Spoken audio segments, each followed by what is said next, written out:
Merhabalar efendim, Billur TV'ye hoş geldiniz. Martin Ucik'le beraberiz. Size daha önce de anlattım ama her programda da anlatmak istiyorum. Alman asıllı Amerikalı bir kişisel gelişimci. Çok önemli bir konuya değiniyor. İlişki bulmamıza yardımcı oluyor. Workshoplar yapıyor, kitaplar yazıyor. Müthiş bir adam ve artık senede bir iki kere de Türkiye'ye gelip bizlere de doğru ilişki bulmayı öğretiyor demeyeyim de bizim kendimize öğretmemizi sağlıyor. Nasıl doğru ilişki buluruz, nasıl doğru partner buluruz. Deminki çektiğimiz programın konusu kusursuz partneri nasıl buluruzdu. Seyretmediyseniz dönüp seyredin. Bu programımızda kendimize denk veya karşıt partneri nasıl buluruz? Hello Martin again. I introduced you again because people might watch these programs separately. Yes. But I told them about the previous one too. Now we want to talk about how do we identify an equal or opposite partner. Mm-hmm. Equal and opposite partner. Yeah, How can we identify that? Well, first of all, and this is a little complicated. It is. For many years, psychotherapists and philosophers assume that when we're young adults, we're fully developed, who we are, and then we will stay more or less that way for the rest of our life. And now we know that people keep developing into their late age in consciousness and other areas.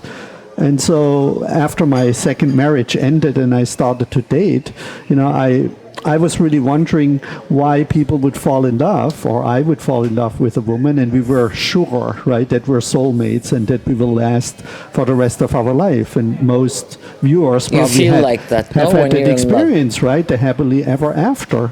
And then maybe 6 months or a year later or whatever, when the love hormones wear off, right, and we become sane again, we realize that this person is totally different. Yes. And so I was wondering, why can people work out their differences when they were so in love with each other at the beginning? And then after a while, I realized this is actually the wrong question. The right question is, why did these people, and me including, getting into this relationship at the beginning, when after a year or so it became so clear that we're so incompatible, right? And that led me to writing my first book called Integral Relationships, a manual for men it's called, but it was really a manual for me, because I realized that we are at different levels of consciousness development, sexual development, spiritual development, something called anima-animus complex development, and also emotional development, cognitive development, and so on and so forth. And when we fall in love, we usually fall in love with someone who's, a sexy woman. We're sexually attracted, and we are attracted by our psychological wounds. These are also like the two main factors that attract us, but they tell us nothing about these levels of development. Do we fall in love with our dream person? I mean, with the person that we created in our minds, but that might not be the person? No, this is all unconscious. It's all in our reptilian and limbic part of the brain, which is unconscious. So we don't choose really consciously to get infatuated or to fall in love with someone.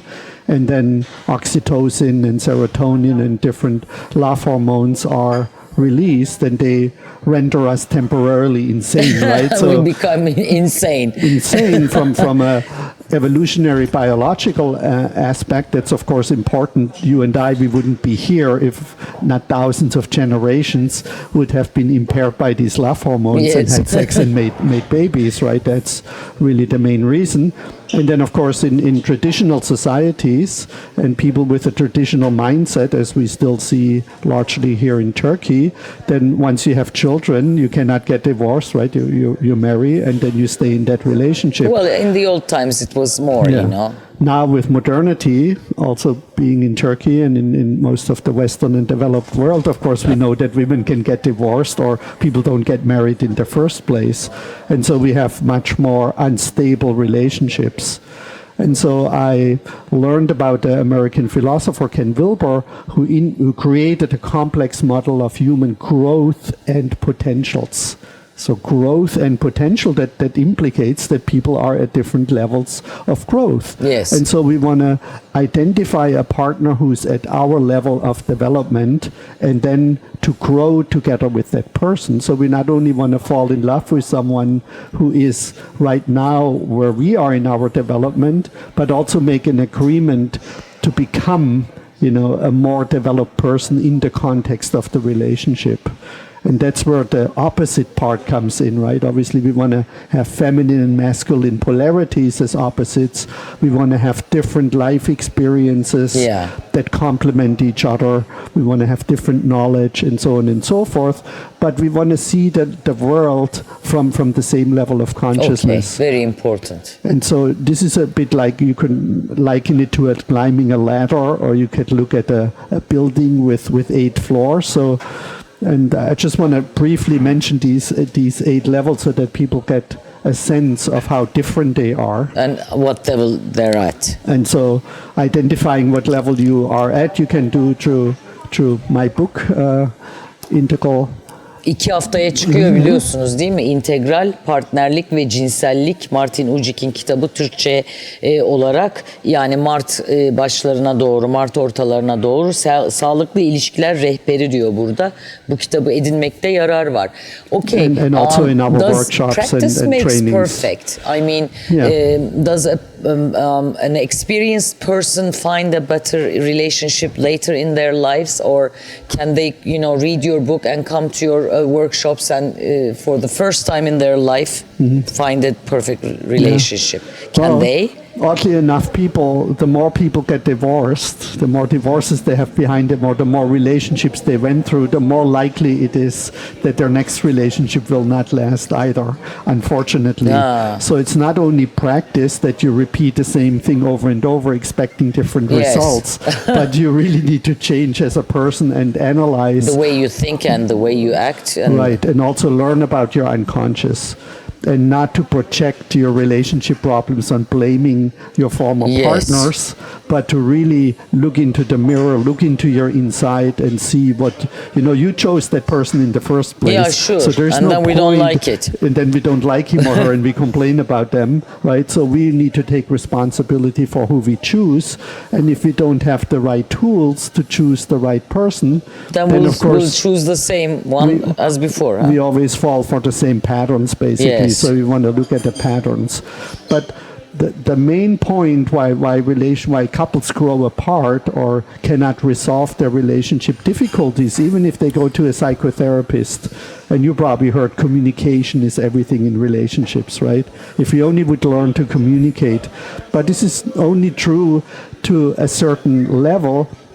If you are at the same level of consciousness and make the same what's called validity claims, how you validate your experience and your worldview. And so people have the potential to grow through these 8 stages. The basic level is our pure survival, so most people are not permanently on that level. But the second level I already see here in Turkey is sort of like a magical tribal belief where we believe in a lot of outside fears and threats and phenomenon. And we try to find all kinds of like magical superstitious beliefs to protect us from these potential fears. Right? That's really silly, no? Well, it's not. A lot of people live in these or about 10% of the population lives in this kind of superstitious mindset. And women, for example, then have a sense that they're a princess and that there will be a prince of shining armor, right, who will rescue them and everything will be lovey-dovey. And that's like a magical belief. Happens, it's not really real, right? Yes. They watch the movies that, Pretty Woman and things like that portray that kind of like very Maybe unlikely. It happens, but once in a million, huh? Once in a million, right?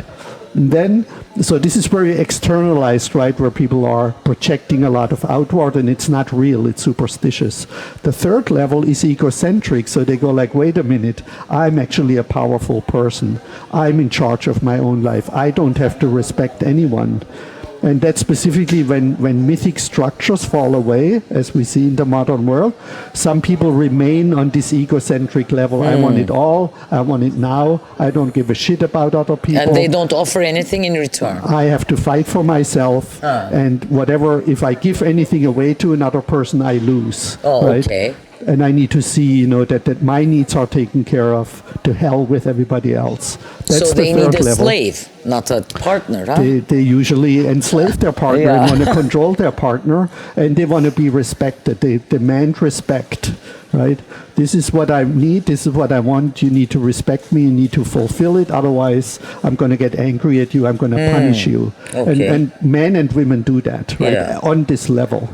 On the fourth level, again, we get an externalized view and say, oh, wait a minute, just fighting is very exhausting. I don't get along with anyone, right? I'm not accepted. I don't make money. I don't fit into society. And people learn to fit in to the conventions of the society, and they listen to higher authorities, right? Like going to the army. Okay, I need to do what a general or what my superior says, or they get into religion, they get into government. And of course, a lot of children get socialized into that level. So as young adults, they're often already on that level, right? They believe in their religion, in their social norms, in their cultural norms, and they don't think outside that box. And this is where you get a traditional marriage. They don't question anything. They don't question anything. And I met adult women here who said, yeah, women should be at home, right, and take care of the kids, and they should find a husband who takes care of them. And then we have great relationships. So we should teach people these traditional relationships. But then younger women, they go like, hell no. Yeah, right? I know. I want to get my own job. Yes. I want to have my own career. I want to make my own money. And I learned about unveiling in Turkey, right, where women make this really difficult step of stopping to wear a scarf and following these religious traditional norms. And that is what we call the rational level. And there you also get the female liberation movement. And that makes, of course, relationships very difficult because women also typically become more masculine. Yes, they do. Before they're more feminine, now they imitate basically the male success stories or behavior. Can't we work and remain, feminine at the same time? Is it very difficult? It is actually important for women to go through this individuation in a way, because before, women usually defined themselves, who they are, in reflection from males. Right, I'm a wife, I'm a good daughter, I'm a good woman, right? I'm a lover, I'm a sex object. They define them always through the reflection from males. In that fifth stage, they try to find out, who am I, independent from patriarchy, from male suppression, from all these traditional gender roles. And their relationships become difficult because we need to develop new relationship skills that we didn't learn in the previous and we have to find men like stages. that too. And we need to find men who are open to these new relationship paradigms. And usually this is where women start to watch programs like this, for example, right, where they educate themselves, and men usually don't watch these programs so much. So there it is important that that women also start to understand men better, not only understand themselves, and help men along to meet them in these new ways.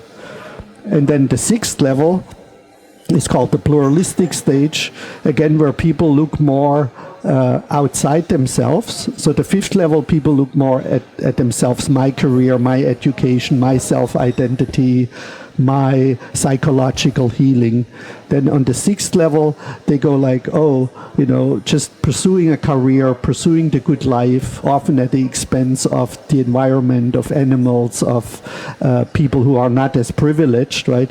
They realize that they isolate them somehow from the rest of humanity, from the earth, from their feelings. I noticed here in Turkey that a lot of people have problems getting in touch with deeper feelings. So they can express anger and fear, right, and disgust. They suppress them probably. But the more subtle feeling, what we call emotional intelligence, is often not developed yet. right? So more subtle feelings are repressed, and so they blame others. On the sixth level, they really look more on the interior, on the subtle energies. That's the hardest part, I guess. That's because the hardest part. Complaining about other people and blaming other people is much easier, Right. no? And so there a shift goes from blaming to empathy, compassion, and curiosity. Yeah. So people at the sixth level become very curious about other human beings. And it's also the first level where we really elevate the feminine and females over the masculine and patriarchy. So still people are somewhat struggling on that level. And that is a level that's slowly emerging, arising in Turkey. And then we have the integral level. This is why this is called integral relationships, where for the first time we see all these different levels, right? Because on the previous 6 levels, everybody thinks my level is the best. Yeah. And everybody should be at my level, right? And should think the way and act the way and see the world the way I do. The 7th level says no, everybody has the right to be at their level where they are. They're just not allowed to violently impose their level onto others. So you can be a fundamentalist, but you cannot kill other people, right? Or you can try to make money, but you cannot make it to the extent that other people are suffering, right? So integral people say you can be wherever you like, but you cannot impose your values violently onto others. And then the 8th level is very, very rare, is where people are really embodying these these previous 7 levels, and they also realize that we're constantly becoming, right? The world is not static. A tree, grows from a seed and becomes a tree. We humans grow from gestation into adulthood. Everything in this world is temporary and evolving and then devolving. And we are an integral part of this evolving and devolving. So on this level, when we get into a relationship, we really focus on evolving together as a couple, but also be an active part in the evolving of the world. Now, without losing our individuality, I guess. Huh? Right. I mean, that is on that level too, that in integral theory, we say we're always partial and we're already whole. And to balance this partialness of a relationship, of society, of culture, I mean, we depend on other people, we depend on nature for our survival, so we are a part of the world, while at the same time we're also individuals. And so I often show how people create different relationships that way. Like, so there's 2 individuals, and when they come together, sometimes they can't really come together like that. Or they only come together for sex, right? And otherwise they're staying pretty much apart. Or one person envelopes the other person and controls the other person, right? So this is kind of a relationship, but they're not equals. This person has the power and this person is surrendered. And the best way to come together is to be an individual, and then when you come together, you open up to form a new whole.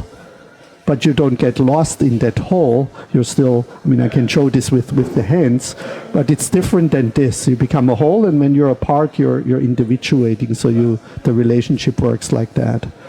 Now, in the past, before there was modernity, people usually just were in these traditional relationships, and some people were egocentric. And we didn't question so many things, we didn't question these things, right? We only start to question things at the 5th level. And so if a couple, let's say, gets together at 23, they're still in a mythic religious context, right? And now the woman goes back to school and educates herself, but the man stays in the mythic belief. It's not that they grow apart this way, they grow apart this way. And the way they argue and make validity claims, or try to be right and talk to each other, comes from 2 different levels. So they can't hear each other, because the person at this level says, well, where is the proof, right, that your mythic religious or whatever beliefs you have are true? And that person then argues from that other perspective, well, because this higher authority says so, and the other person says, no, but this higher authority is wrong. I have the scientific proof. right? Or you have to be more that or more How that. about when you differentiate, we were talking about this yesterday with you, about being a visual person, person. Does that affect our relationships too? Because there are some works on that too. Right. So the answer to that question pertains actually to personality types. Yes. And that has been expanded to the 5 love languages, which are words of affirmation, touch, gifts, quality time, and acts of service. So we have usually 2 natural ways how we give and receive love, and they are present through the growth through these vertical levels of consciousness development, but they change in their expression, right? So somebody on an egocentric level maybe want to spend time differently together than a pure person who's at a 6 pluralistic level, right? So they might want to hang out with some gang friends, or do some rowdy things on level 3, but on 6 they might want to go to a personal growth development group, or whatever gifts or quality time or touch they exchange depends on what level of consciousness they are. And there are other personality types like astrology, what you are into, and Enneagram and Myers-Briggs and so on and so forth. And love languages relate to being visual, being auditory, and being kinesthetic, but it has been expanded. So Life yes, it's is so important. complicated. Yes, I mean, the higher we grow in consciousness, the more complexity the life and the relationships basically become. So shortly we can say ignorance is bliss. Ignorance is bliss until we get heartbroken, right? Then it's no longer bliss. And can you please again tell us about your workshops? Yeah. So for simplicity, we broke down the integral relationship model into 13 modules, and we have every weekend while I'm here, we cover one of the modules. So that's a 3-hour segment. So I mean, does same people have to attend all these modules, or can you just enter? Each module is a standalone relationship wisdom, and that tonight, for example, we're going to do attachment styles. So that's a whole element in itself that can help people a lot in their relationship challenges and learn about themselves. And then next week we do the unconscious and so on and so forth. Then we have a weekend workshop, which I will come back to Turkey over the next 3 years, I plan, where people really get an experience. I'm very much into experiential. I mean, you can read the book, right? That's great. And you can read the book before or after the experience. But at one point you want to have the experience. And if you don't have it in your current love relationship, then it's great to have that feeling in the workshop. Yeah, you can't live love by theory. By theory, no, of course not. And so we designed different exercises. There are group exercises or paired exercises for each of these elements, and tests and things like that. And people usually fall madly in love with each other, including me. I always cry at the end because and then, we're so in love. I mean, after 2 days, it settles down. But then they have an idea, and they can take that out, where we say the workshop continues in your personal life, right? Now they had an experience. Now they can duplicate that in their relationships. And I actually married some couples who decided after the workshop that they were made for each other and that they wanted to continue that. And then for people who want to do that professionally, or are already therapists or coaches or consultants and want to get in that area, we have a 5-day training. The next one is from May 1st to 5th, 2019, followed by a 14-week immersion where we are on an online call where they coach people through the process, and I guide them and help them with the difficulties. That's very important too. So we're going to see many more Martins in Turkey. Yeah, hopefully, yes, because at my age, I don't want to take that with me to my grave and not only leave the books behind, but I really want to see as many couples as possible to have these kind of relationships, because I really think they're the future of relationship and therefore the future of humanity, to make a better world. And the more people who I can train around the world, right, the better it will be for the future of the world. Good for us. That's my passion. Thank you. Yeah, thank you. And we have 2 more subjects to cover. Yeah. Biz Martin'le 2 konu daha çekeceğiz. Aslında hepsini seyretseniz çok iyi olur. Çünkü hepsinde bu eğitimin değişik şekillerinden, değişik taraflarından bahsettik. Bunu da seyrettiyseniz çok teşekkür ederiz.